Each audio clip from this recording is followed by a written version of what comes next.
नमस्कार दोस्तों। 24 by 24 inch के इन ग्रो बैग्स की अनबॉक्सिंग आपके साथ शेयर करी थी और आपसे कहा था जब इन ग्रो बैग्स को भरूंगी तो आपके साथ ये प्रोसेस भी शेयर करूंगी। मैं किस तरह अपने किचन गार्डन के लिए लाइट वेट मिट्टी तैयार करती हूँ। इस बार मुझे पार्क में ड्राई लीव्स के साथ यह घास की कटिंग भी मिल गई तो मैं इन्हें भी उठा लाई। कुछ भी बेकार नहीं। आप ग्रो बैग्स को भरने के लिए घास का इस्तेमाल भी कर सकते हैं। अभी मेरे पास ब्राउन पेपर, लकड़ी के टुकड़े और कोई कार्डबोर्ड नहीं है। सब कुछ खत्म हो गया। अगर आपके पास ये सब हो तो आप इन्हें भी छोटे छोटे टुकड़ों में तोड़कर अपने कंटेनर में डाल सकते हैं। फिलहाल अभी तो मैं ड्राई लीव्स और घास से ही इन ग्रो बैग्स को भर रही हूँ। घास के अंदर जितने भी प्लास्टिक के छोटे छोटे पेपर या कुछ सामान हो तो उन्हें निकाल लें, क्योंकि प्लास्टिक डिकम्पोस्ट नहीं होता और यह मिट्टी में मिलकर उसको काफी नुकसान पहुंचाता है। इस तरह मेरा आधे से ज्यादा ग्रो बैग घास और ड्राई लीफ से ही भर गया। इन्हें खूब अच्छे से प्रेस कर लें। और अब मैं इसमें रिपोर्ट करूंगी अपने अमरूद का इतना बड़ा प्लांट। मेरे अमरूद का ये पेड़ 18 बाई 18 इंच के ग्रो बैग में लगा हुआ है और आधे से भी कम भरा है। मेरा यह ग्रो बैग अच्छी क्वालिटी का नहीं निकला और ऊपर की तरफ से काफी फट गया है। मुझे इस पेड़ के लिए मिट्टी तो तैयार करनी ही थी, तो सोचा क्यों ना नए और बड़े ग्रो बैग में ही प्लांट को शिफ्ट कर दूं, ताकि 4-5 साल तक दोबारा इस प्लांट को छेड़ना नहीं पड़ेगा। इसमें मैं नई मिट्टी का इस्तेमाल बिल्कुल नहीं करूंगी, क्योंकि मेरे इस ग्रो बैग के अंदर काफी सारा किचन वेस्ट था और उसके ऊपर वर्मी कंपोस्ट और नीम खली मिक्स है। किचन वेस्ट डिकम्पोस्ट होकर खाद में बदल गया होगा, इसलिए मैं इस खाद वाली मिट्टी को ही निकालकर नए ग्रो बैग में डाल रही हूँ। इस तरह मुझे इस ग्रो बैग में कोई खाद डालने की जरूरत नहीं पड़ेगी, क्योंकि यह सब पत्ते धीरे धीरे डिकम्पोस्ट होंगे और जरूरत के हिसाब से प्लांट इनसे एनर्जी लेता रहेगा। मैंने सिर्फ 2 परात ही मिट्टी डाली है अभी। ग्रो मिट्टी को ग्रो बैग में चारों तरफ से बराबर फैला लें। अब इस अमरूद के प्लांट को ग्रो बैग से आराम से निकाल लेते हैं।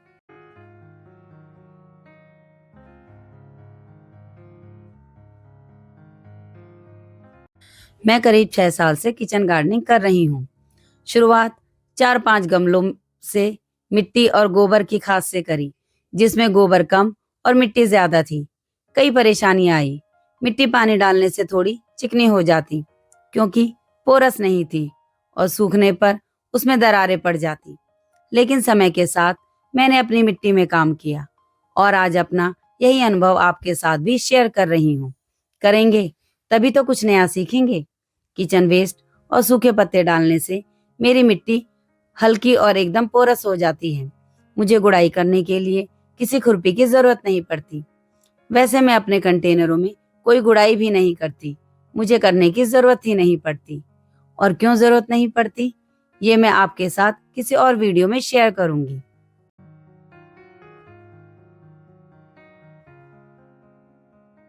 इस प्लांट की जड़ें ग्रो बैग के नीचे तक फैली हैं, इसलिए पहले उन्हें थोड़ा ढीला कर लेते हैं ताकि प्लांट को निकालने में कोई परेशानी ना हो। देखिए, पोरस मिट्टी के कारण इतने बड़े प्लांट को भी आसानी से इस ग्रो बैग से बाहर निकाल रही हूँ और अब रूट बॉल के साथ प्लांट सुरक्षित बाहर निकल आया है। प्लांट की जड़ों को थोड़ा खोल लेते हैं।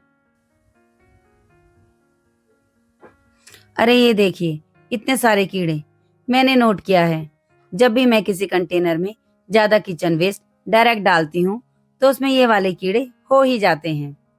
इससे अभी तक मुझे कोई नुकसान नहीं हुआ, क्योंकि मुझे हार्वेस्टिंग अच्छी ही मिलती है और मैं अपने कंटेनरों को खाली करके इसमें बार बार दोबारा मिट्टी भरती ही रहती हूँ, तो ये कीड़े भी साथ में निकल जाते हैं। लेकिन मैं इस बार इस ग्रो बैग में किचन वेस्ट नहीं डालूंगी, क्योंकि इसे मैं 4-5 साल तक खाली ही नहीं करूंगी और मेरे दिमाग में घूमता रहेगा कि इसके अंदर कीड़े हैं। बहुत वहमी हूं मैं। गोबर की खाद के अंदर भी ये वाले कीड़े निकलते हैं।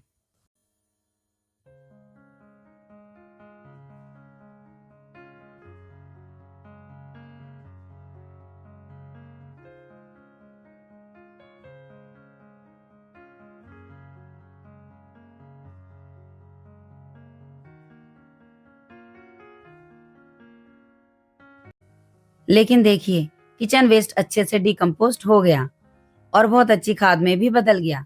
मिट्टी भी बहुत पोरस हो गई है।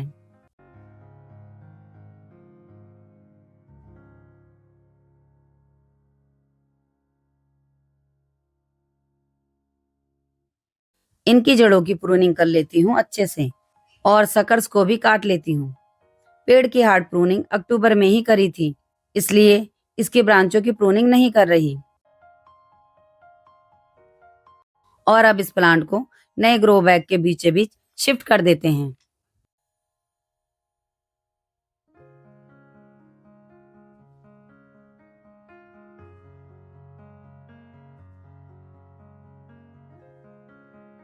जड़ों को अच्छे से फैला लें और फिर इसकी रूट बॉल के ऊपर थोड़ी मिट्टी डालकर उन्हें कवर कर लें।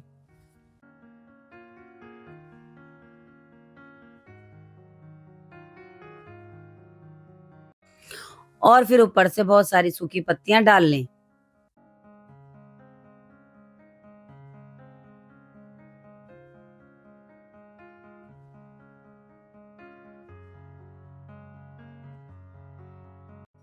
पत्तियों को फैलाकर उनके ऊपर फिर एक परत मिट्टी की फैला लें और फिर दोबारा बहुत सारी सूखी पत्तियां डालकर ग्रो बैग के चारों तरफ दबा दबा कर फैला लें।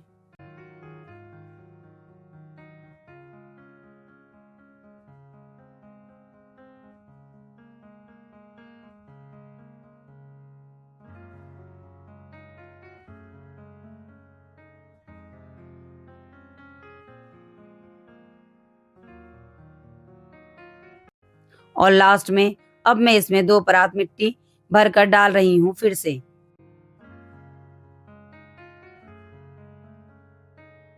और अब बहुत अच्छे से इसे फिर प्रेस कर लें ताकि ग्रो बैग्स के अंदर कोई एयर पॉकेट ना रहे। चलो अब ग्रो बैग को उसकी जगह पर भी शिफ्ट कर देते हैं। पानी थोड़ी देर में डालेंगे ताकि ग्रो बैग्स के अंदर कोई एयर पॉकेट ना रहे। एयर पॉकेट होने से जड़ों में फंगस लगने का डर बना रहता है और पौधा सरवाइव नहीं कर पाता।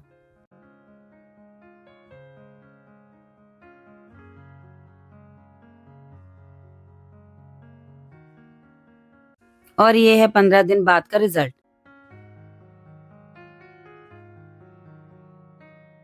मैंने ग्रो बैग्स की खाली जगह में चारों तरफ पालक और लहसुन लगा दिया और अब एक कोने में टमाटर का पौधा और दूसरे कोने में ब्रोकली का पौधा भी लगा दिया।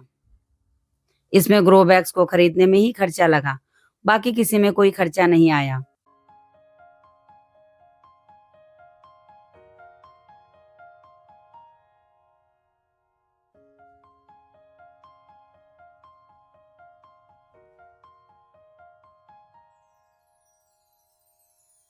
है ना एकदम लो बजट गार्डनिंग, यानी सस्टेनेबल गार्डनिंग। उम्मीद है आपको वीडियो पसंद आएगा और आप भी ऑर्गेनिक की तरफ एक स्मॉल स्टेप बढ़ाएंगे। और हर बार की तरह वीडियो पसंद आया हो तो चैनल को सब्सक्राइब करें, वीडियो को लाइक और शेयर भी करें। फिर मिलेंगे एक नई जानकारी के साथ।